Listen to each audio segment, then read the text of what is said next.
Probably the biggest misconception I hear right now about buying is that it's smart to wait for interest rates to come down. Hi, I'm Gina Walton with the Walton Home team of Keller Williams, and you don't need to wait. What do you need to do?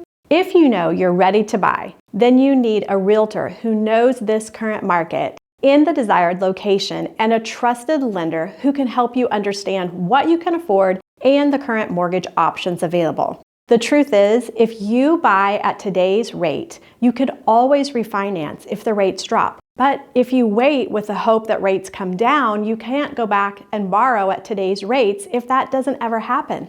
Also, as home values to continue to increase, the longer you wait, the more potentially you'll pay in purchase price. So the next time you think to yourself, maybe I'll wait, don't do it. Let me at least show you homes in your price range and crunch some numbers so that you make the decision based on facts available to you currently today. Have you been struggling to decide about buying or waiting? Call or text me today at 913-449-1950. Let's crunch the numbers.